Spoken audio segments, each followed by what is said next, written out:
बिस्मिल्लाहिर्रहमानिर्रहीम। अस्सलामुअलैकुम स्टूडेंट्स, आज हम एक्सरसाइज 1.4 स्टार्ट कर रहे हैं। हमारे पास क्वेश्चन नंबर 1 है, shows that which of the following matrices are conformable for multiplication. ठीक है कि हमारे पास ये 4 क्वेश्चंस आपको दिए हुए हैं, 4 पार्ट्स, और इसमें हमें बताएं कि कौन सा जो है वो मल्टीप्लिकेशन उसकी हो सकती है, कौन से मैट्रिक्स की और कौन से वाले की नहीं हो सकती। ठीक है, तो मैंने आपको पिछले एक्सरसाइज में बताया था कि हम ऑर्डर्स को देख के हमें पता लग सकता है कि हम कैसे जो है ना हम इन दोनों मैट्रिक्स की मल्टीप्लिकेशन कर सकते हैं या नहीं कर सकते। अच्छा देखें, क्वेश्चन नंबर 1 हमारे पास है, ए का मैट्रिक्स गिवन है पार्ट 1 में और इधर हमारे पास बी का मैट्रिक्स गिवन है पार्ट 2 में। ठीक है, हमने सबसे पहले क्या करना है, हमने सबसे पहले इसके ऑर्डर फाइंड करने। इसमें हमारे पास 2 रोज हैं और 1 कॉलम है, तो 2 क्रॉस 1। ठीक है, फिर हमारे पास यहाँ पे एक रो है और हमारे पास 2 कॉलम है, 1 मल्टीप्लाई बाय 2। ये हमारे पास इनके क्या हो गए, ऑर्डर हो गए। ऑर्डर हम इस तरह लिखेंगे कि ए का हमने लिखा है 2 क्रॉस 1। ठीक है, फर्स्ट एंट्री को छोड़कर हम जो है ना सेकंड एंट्री से स्टार्ट करेंगे, बी का ऑर्डर लिखेंगे 1 क्रॉस 2। ठीक है, तो नंबर ऑफ कॉलम्स ऑफ ए, जो नंबर ऑफ कॉलम है ए का, ठीक है, वो सेम हो नंबर ऑफ रोज बी के, तो तब हमारे पास क्या होगा, मल्टीप्लीकेशन हम कर सकते हैं। नंबर ऑफ कॉलम्स ए का और नंबर ऑफ रोज बी के जो है वो क्या होने चाहिए, सेम होने चाहिए, तभी हम जो है क्या कर सकते हैं, उसकी मल्टीप्लिकेशन कर सकते हैं। तो हम इस तरह लिख सकते हैं कि A B is possible for multiplication. ठीक है, अब हम बी ए को करते हैं कि बी ए हो सकता है या नहीं। तो इस तरह हमने पहले बी के ऑर्डर लिख लिए 1 क्रॉस 2 और फिर ए का ऑर्डर लिख लिया 2 क्रॉस 1। ठीक है, और अब जो है ना हमने पहले 1 क्रॉस 2 लिख लिया, तो हमारे पास बी का कॉलम, ठीक है, बी का कॉलम और ए का रो सेम होना चाहिए, और हम फर्स्ट एंट्री को छोड़ के फिर हम इधर सेकंड ए का जो है वो हम ऑर्डर लिखेंगे। तो ये हमारे पास क्या हो गया, ये हमारे पास सेम है, तो हम बी ए की भी मल्टीप्लीकेशन कर सकते हैं। तो बी ए बी क्या है, वो पॉसिबल है फॉर मल्टीप्लीकेशन।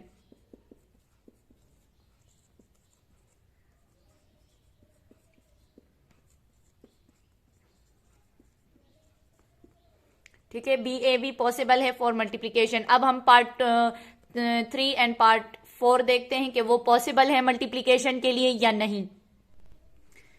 अच्छा जी, देखें, अब हमारे पास पार्ट 3 है सी एंड पार्ट 4 है डी। ठीक है, कि ये दोनों ये पॉसिबल है या नहीं। तो हम सी का ऑर्डर लिखेंगे। ठीक है, हमें कैसे पता लगे कि ये मल्टीप्लिकेशन के लिए पॉसिबल है या नहीं, तो हम पहले इनके ऑर्डर लिख लेंगे 2 क्रॉस 2।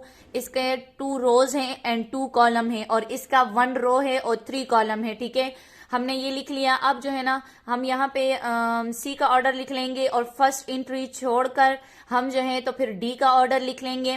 अब अगर हम देखें तो ये हमारे पास सेम नहीं है, ये सेम नहीं है, तो हम कह सकते हैं कि C D is not possible for multiplication, for multiplication. ठीक है,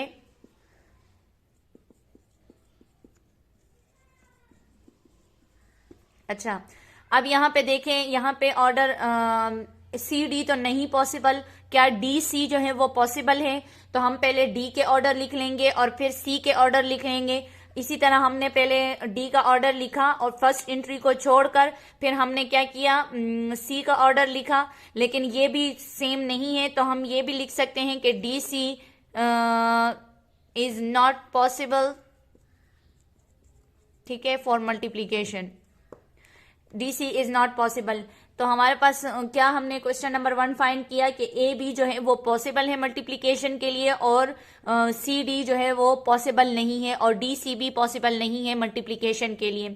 हमने किस चीज का ख्याल करना है, हमने ये करना है कि हमारे पास जो नंबर ऑफ जो सी है ना, अब ये सी और डी है, तो हमारे पास इसके रो और सॉरी इसके कॉलम और सेकंड मैट्रिक्स के रोज हमारे पास क्या होने चाहिए, सेम होने चाहिए, तभी हम वो मल्टीप्लिकेशन उस मैट्रिसेस की कर सकते हैं।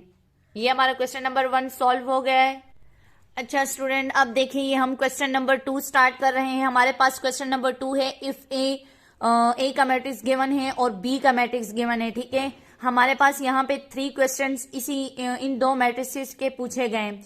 हमारे पास फर्स्ट क्वेश्चन पूछा गया है कि is it possible to find A B. ठीक है, हम क्या ये पॉसिबल है कि हम ए बी की मल्टीप्लीकेशन कर सकते हैं।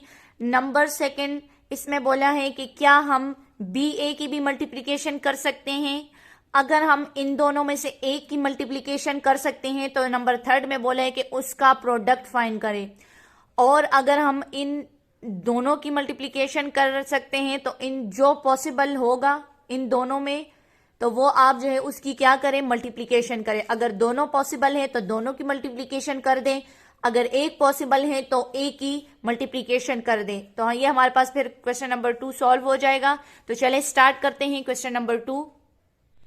अच्छा स्टूडेंट्स, हमसे ये 3 पार्ट्स जो हैं इस क्वेश्चन में मांगा गया है। अब हम क्या करेंगे, हमें कैसे पता लगेगा कि ये पॉसिबल है या नहीं।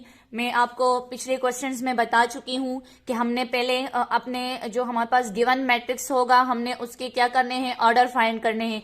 तो अगर हम देखें तो ए का ऑर्डर हमारे पास 2 क्रॉस 2 है, यानी 2 रोज हैं और 2 कॉलम है। बी में हमारे पास 2 रोज है और 1 कॉलम है। ठीक है, तो अब जो है ना, अब हम लिखेंगे 2 क्रॉस 2। ठीक है, फर्स्ट एंट्री छोड़कर फिर हम लिखेंगे 2 क्रॉस 1। तो आप देख सकते हैं कि ये सेम है, यानी नंबर ऑफ कॉलम्स और बी के नंबर ऑफ रोज जो है वो हमारे पास सेम है।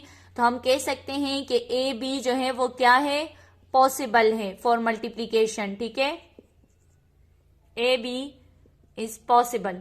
अच्छा, अब हम बी ए को करते हैं। अब बी के ऑर्डर ये हैं, तो पहले हम ये लिख लेते हैं 2 क्रॉस 1, और ए के ऑर्डर ये है तो हम पहले ये सेकंड पे ये लिख लेते हैं फर्स्ट एंट्री छोड़कर 2 क्रॉस 2। अगर आप देखें तो हमारे पास बी के कॉलम और ए के रोज जो हैं वो सेम नहीं आ रहे, तो ये हमारे पास पॉसिबल नहीं है। तो हम लिखेंगे कि B A is not possible. ठीक है, हमारे पास 2 पार्ट्स जो है हमने फाइंड कर लिए, यानी ए बी की मल्टीप्लीकेशन हो सकती है लेकिन बी ए की मल्टीप्लीकेशन नहीं हो सकती। इस थर्ड में हमें बोला हुआ है कि अगर दोनों पॉसिबल हैं तो उनकी मल्टीप्लीकेशन करें, उनका प्रोडक्ट फाइंड करें। अगर नहीं पॉसिबल तो आप जो इसमें पॉसिबल है उसी का सिर्फ प्रोडक्ट फाइंड करें। तो हमारे पास only A B is possible. ठीक है, तो हम इस ए बी का ही प्रोडक्ट फाइंड करेंगे। अच्छा, अब हम ए और बी का प्रोडक्ट करते हैं। ठीक है, फर्स्ट रो को फर्स्ट कॉलम के साथ, तो -1 multiply by 3 plus 0 multiply by -2। ठीक है, ये हमारे पास हो गया। अब सेकंड रो को फर्स्ट कॉलम के साथ, तो हम क्या करेंगे कि 2 multiply by 3 2 multiply by 3 plus और 1 मल्टीप्लाई बाय -2। ठीक है, 3 1s are 3, तो -3 आ गया, plus 0 2s are 0, 2 3s are 6 plus 2 1s are 2, लेकिन माइनस आएगा।